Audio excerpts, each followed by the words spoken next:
আজকের রেসিপিটা একদম সহজ, ঘরোয়া আর খেতে ভীষণ মজাদার। আজ বানাবো ডিম আটা দিয়ে পুরভরা পরোটা। বাইরে সুন্দর মুচমুচে আর ভেতরে থাকবে সুস্বাদু পুর। সকালের নাস্তা হোক কিংবা বিকালের হালকা খাবার, এই পরোটাটা একবার বানিয়ে দেখলে পরিবারের সবাই খুব পছন্দ করবে।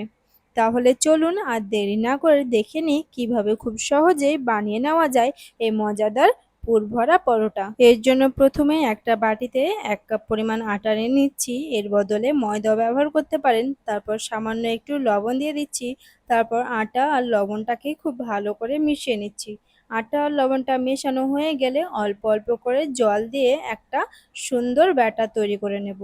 আর অবশ্যই অল্প অল্প করে জল দিয়ে ব্যাটারটা তৈরি করবেন, এতে ব্যাটারটা একদম স্মুথ হবে, দলা পাকিয়ে যাবে না। প্রথমে অতিরিক্ত পানি দিলে আটা কিন্তু দলা পাকিয়ে যায়, সেটা কিন্তু খেয়াল রাখবেন। এই তো স্মুথ একটা ব্যাটার তৈরি হয়ে গিয়েছে। এবার এটাকে একটা সাইডে রেখে দেব। তারপর আবারও একটা বাটি নিয়ে নিচ্ছি আর বাটির মধ্যে দুটো ডিম নিয়ে নিচ্ছি। ডিম দুইটা ভালো করে ফেটিয়ে নেব। আর বলেন তো আপনারা আমার এই রেসিপিটা কে কোথা থেকে দেখছেন, কমেন্ট করে জানাবেন, কারণ আপনাদের একটা কমেন্ট আমাকে নতুন নতুন রেসিপি বানাতে অনুপ্রেরণা যোগায়। ডিম দুইটা ফেটানো হয়ে গেলে ব্যাটারের মধ্যে ঢেলে দিচ্ছি। যদি আমি ডিমটা ব্যাটারের মধ্যে দিয়ে দিতাম তাহলে কিন্তু ভালো করে ফেটানো হতো না, ডিমের সাদা অংশগুলো দলা পাকিয়ে যেত। তাই আমি ডিমটা আলাদা করে ফেটিয়ে নিয়েছি। সবকিছু একসাথে খুব ভালো করে মিক্স করা হয়ে গেছে। এবার এটাকে একটা সাইডে রেখে দিচ্ছি। এখানে একটা শসা নিয়েছি, তার মধ্যে একটা পেঁয়াজ কুচি দিয়ে বাজারের যে কেনা চাট মশলা হয় সেই চাট মশলা থেকে আধা চা চামচ চাট মশলা দিয়ে দিচ্ছি। এবার ভালো করে সবকিছু মিক্সড করা হয়ে গেলে তখন একটা তাওয়া বসিয়ে দেব চুলার উপরে। তারপর ২ ফোঁটা তেল দিয়ে ব্রাশ দিয়ে এইভাবে সব জায়গায় ছড়িয়ে নিচ্ছি। আর এই কাজটা কিন্তু গ্যাসের ফ্লেমটা একদম লোতে রেখে করতে হবে। এবার এর মধ্যে ১ বাটি পরিমাণ ব্যাটার মেপে তাওয়ার মধ্যে দিয়ে দিচ্ছি। যদি বাঁকাটারা হয় তাহলে চামচ দিয়ে একটু গোল করে নেওয়ার চেষ্টা করবেন। কিছুক্ষণ পরে দেখবেন এটা পুরোপুরি কালার চেঞ্জ হয়ে গেছে আর সেদ্ধ হয়ে গেছে।